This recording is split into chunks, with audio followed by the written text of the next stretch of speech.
all my stuff frozen, it took about 20 minutes to bring that water to a boil. Which is a pain in the keister. But also, considering it got to -1 or -2 degrees last night, it's pretty warm out. The sun is in full effect, and I appreciate. I can't even drink this right now, it's still too hot. Delightful. Craters of the Moon has been described as one of the most unique places in all of North America, which is pretty interesting. Just 300 years ago, they were supposed to be completely full of lava flows. Everything's covered in snow, so I can't really see its uniqueness right now, but still gonna hopefully see how cool it is beyond that. But we'll see. Let's see, I don't remember when it became part of the International Dark Sky Association. And let me tell you, when I got in last night and took a quick walk around, just because I had to pee, the stars were pretty spectacular, so makes sense.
Craters of the Moon was declared a national monument in 1924 and has been described as the most unique place in all of the Americas, as just 300 years ago it was completely covered in lava, which of course is what developed the entire landscape being lava rock.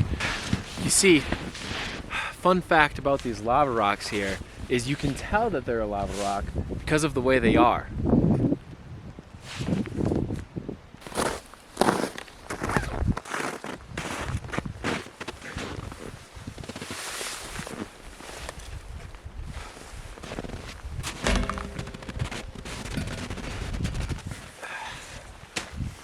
Alright, we're stopping for some nummies. A while ago, I wrote in a blog post about how one of the biggest reasons I loved living out of my Subaru Outback was because if that became my normal, then for me to leave my comfort zone just brought me that much farther. And it's kind of interesting that, like, when I spend a lot of time right in the wilderness or have a really big hike coming up or that any whatever kind of thing like that, it makes me nervous and I can get pretty stressed out. But if I'm just living in my car, like going through town to town, exploring areas like this in the day, and just taking each day as it comes, unplanned, haphazardly. It's nothing more than just living my life how I want to live it in an enjoyable way. And when I was in my car, right, when I lived in my Outback for 8 months, I never got to a point where I wished I lived in a house, you know? And then afterwards, living in a house, it became super miserable and I hated it. I realized how important a continuously changing environment and experiences are for me. That's really what I thrive off of.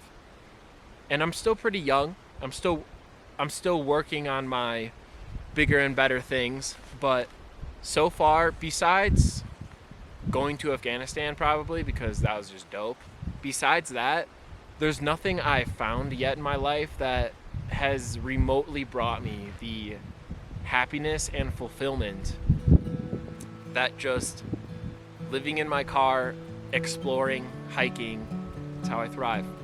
Continuously changing environment, continuously changing experiences, living out of an Outback, exploring.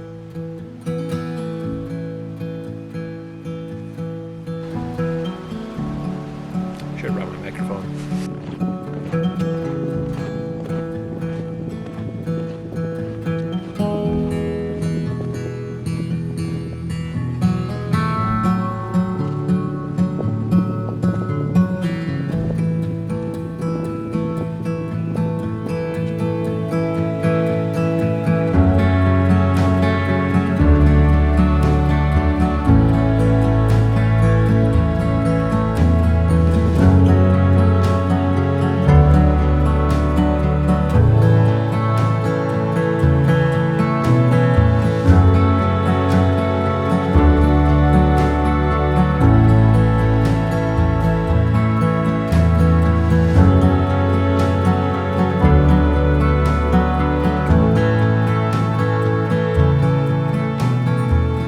This is just open, snowy nothingness for as far as the eye can see.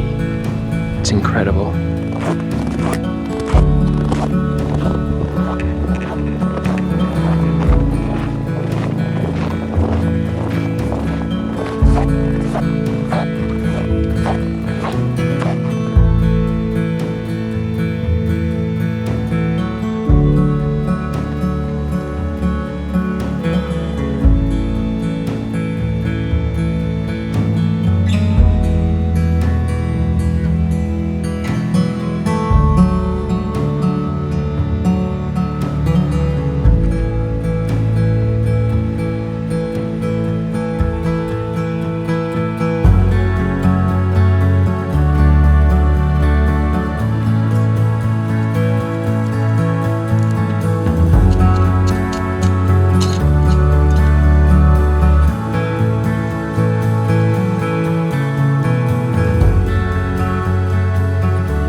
I'm gonna finish dinner, clean this up, then head a couple miles to the west.